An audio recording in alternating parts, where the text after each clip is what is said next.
राजधानी दिल्ली के सफदरजंग इनक्लेव के B2 इलाके में एक बड़ा हादसा होते होते बच गया। रविवार तड़के सुबह तेज आंधी और बारिश की वजह से एक मोबाइल टावर जो है वो गिर गया, जिसकी चपेट में यहाँ आया तो कोई नहीं, लेकिन आसपास के लगे सीसीटीवी कैमरे, बिजली के खंभे और कई सारे पेड़ जो हैं वो टूट कर गिर गए। लोगों ने बताया कि राहत की बात ये रही कि उस वक्त वो यहाँ पर कोई नहीं था। अगर दिन के वक्त अगर ये टावर गिरता तो एक बड़ा हादसा होता, या अगर ये बिल्डिंग के साइड पे गिरता तो भी हादसे की तस्वीर बदल जाती। लेकिन अभी इस टावर को आप देखिए कि 60 फीट लंबा ये टावर देखिए किस तरीके से तेज हवा के झोंकों को नहीं झेल पाया और इस वजह से सड़क पर गिर पड़ा। और लोगों ने बताया कि जब टावर लग रहा था तो लोगों ने इसका विरोध भी किया था, क्योंकि इस मोबाइल टावर की यहाँ पर कोई भी आवश्यकता नहीं थी, लेकिन उसके बावजूद भी इस टावर को यहाँ पर लगाया गया।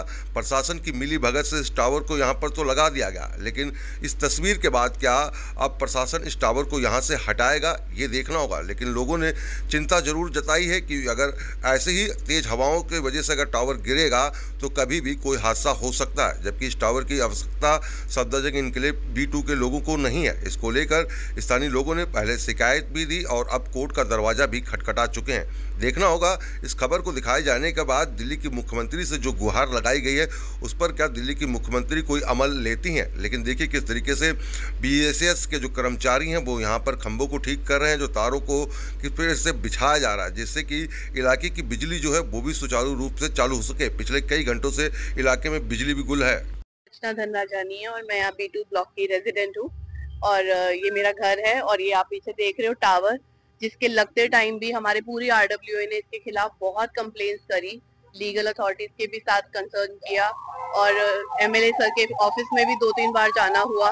काफी सारे ऑफिशियल्स के आगे बहुत प्लीड करने के बाद भी they have never listen to us. उन्होंने यही कहा कि नहीं, इट्स कम्प्लीटली सेफ और ऊपर से हमें ऑर्डर्स हैं, ऊपर से हमें प्रेशर है, हम इसके खिलाफ कोई भी एक्शन नहीं ले सकते। हम यहाँ सारी लेडीज इकट्ठे हुए तो वो लोग यहाँ पे लेडी फोर्स पुलिस लेकर आ गए। लिटरली हमें डंडों के डर से हमें यहाँ से हटाया गया कि आप यहाँ से हट जाइए, ये इंस्टॉल होके रहेगा और ये किसी भी तरीके से अनसेफ नहीं है। और अभी इसको लगे हुए 1 महीना भी नहीं हुआ और आप देख सकते हो कितनी डिवास्टिंग सिचुएशन में ये गिरा है। और थैंकफुली ये तो by the grace of God की इसकी डायरेक्शन ये रही है। अगर ये हमारी बिल्डिंग्स पे गिरता तो आप इमेजिन कर सकते हो कि इतना हैवी मेटल का गिरना हमें कितनी ज्यादा कैजुअलिटीज भी दे सकता था और हर तरीके का नुकसान भी दे सकता था। और ये रोड भी जो आप देख रहे हो ये बहुत बिजी रोड है, यहाँ पे ऑटो स्टैंड है और वहाँ पान की दुकान और चाय की दुकान है जिस पर अक्सर 20 से 25 लोग खड़े रहते हैं। तो आप सोच सकते हो कि अगर ये एक वर्किंग आवर्स में गिरा होता, सारी की सारी गाड़ियां रहती है यहाँ पर, तो कितना जानमाल का नुकसान हो सकता था। क्या तो यहाँ पर नेटवर्क इशू है क्या, उसकी वजह से लगाया गया? नहीं, कभी यहाँ से कोई कंप्लेंट नहीं गई।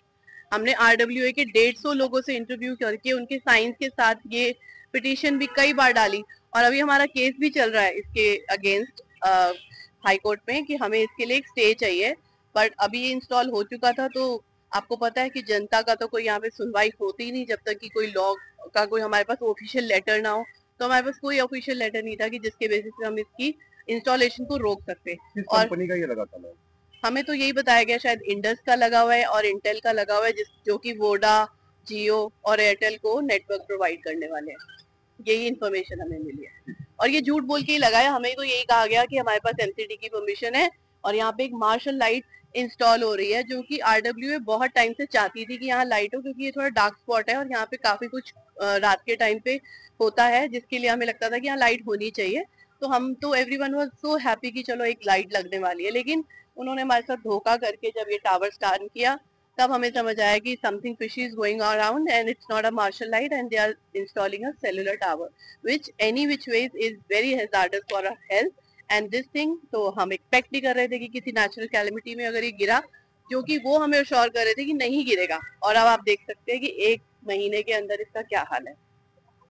जानी है, मैं यही B2 ब्लॉक में 72 नंबर में रहती हूँ। मैम, ये कब गिरा टावर और कितना मानती हैं कि कितना रिस्की ये टावर लगाया गया था? आप बताइए, किसी को खड़ा करके किसी की गाड़ी रख के पता लगा लीजिए, गिर के दोबारा देखिए, पता लग जाएगा कि कितना रिस्की है। जितना वो प्लेन गिरा था उतना ही रिस्की है।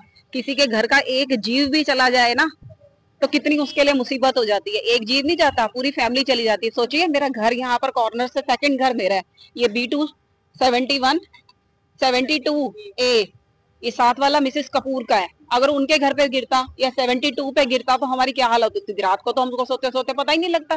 सेम वो हॉस्टल वाले बच्चों वाला हमारा हाल हो जाता कि सो रहे हैं पता ही नहीं लगा, अचानक से वो लोग खाना खा रहे थे, हम लोग सो रहे होते, हमको कुछ भी नहीं पता लगता। मैम ये कब लगा था और किस वजह से लगाया गया? क्या कोई नेटवर्क इशू था उसकी वजह से लगाया गया? कुछ नहीं, हमें कोई नॉलेज नहीं दी गई। हमसे झूठ बोला गया कि फोकस लाइट लगा रहे हैं यहाँ पे, जो भी होती है स्टेडियम लाइट जो भी बोलते हैं, लाइट लगा रहे हैं यहाँ पे क्योंकि ये बड़ा डार्क स्पॉट है। मेरा नाम सुमित वाधवा है। सुमित जी, ये टावर गिरा किस तरीके से देखते हैं, किसकी लापरवाही है? यहाँ पर जैसे लगा तो था लेकिन एक बड़ा हादसा होते होते बचा, क्या कहेंगे? इस टावर के लिए पूरे प्रशासन की लापरवाही है। हम लोगों ने डे 1 से पूरे एफर्ट्स के साथ इनको एजुकेट किया कि ये जो टावर आप गलत जगह पे लगा रहे हैं, इसके नज़दीक ही नाला है, नाले के पास है और नाले की ज़मीन धंस रही है। और यहाँ पे हमने टावर को लगाने के लिए पुलिस को, एमसीडी को और इवन यहाँ के जो भी काउंसलर हैं उनको भी हमने कई बार रिक्वेस्ट किया।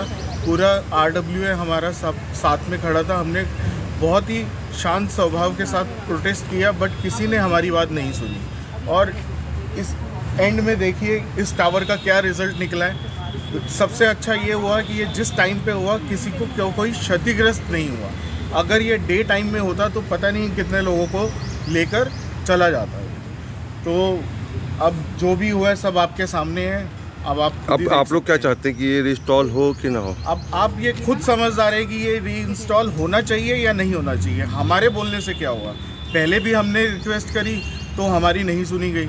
अभी हम दोबारा से बोलेंगे तो फिर क्या करेंगे?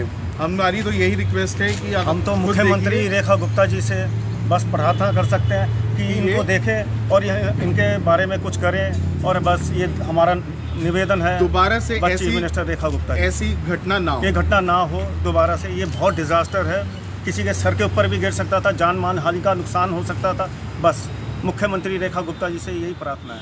आज ये तो 4 बजे